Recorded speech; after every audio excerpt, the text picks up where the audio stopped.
Hi everyone, and welcome back to our blog. I'm Kathy Schmidt, and today I'm going to be talking to you about down payments. Really common question that buyers have, especially first-time buyers.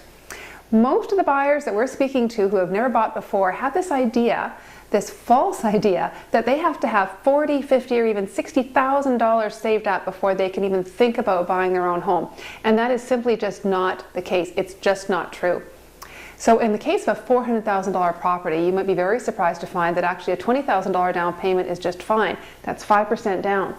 Now imagine, just think for a minute, if you bought that property with a friend. You know, there's ways to do that. We actually have a lawyer that we've been working with to come up with some really great ways for people to buy together to get into the market. But imagine $400,000, 5% down, $20,000, $10,000 each.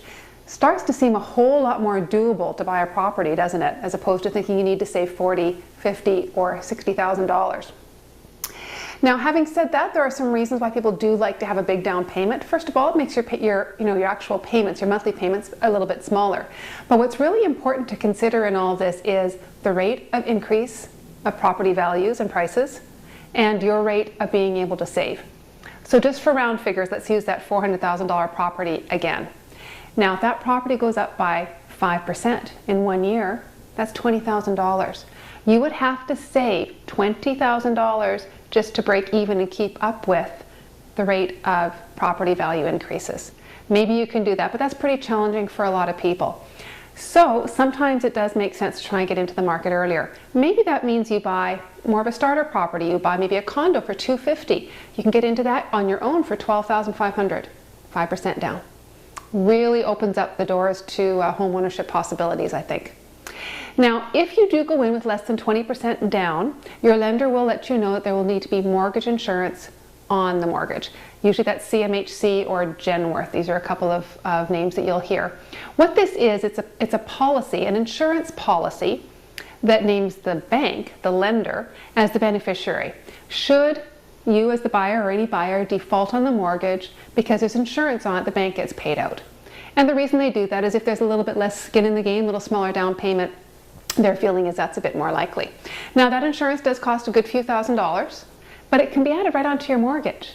So here's the thing that you really need to think about is, let's say it's $5,000 worth of mortgage insurance. That could be the case. And it's added onto, what you're paying for that property.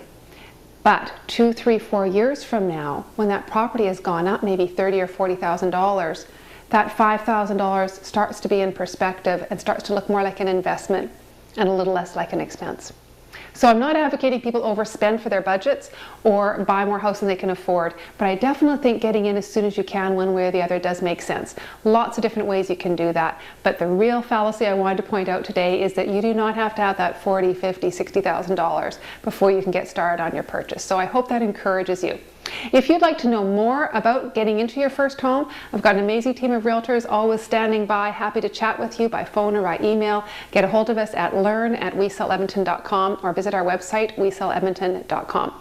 Always happy to hear from you. And if you have topic ideas for future blogs, we'd also love to hear about those as well. In the meantime, have an awesome day. Hope you found this information helpful, and we'll catch up with you next time.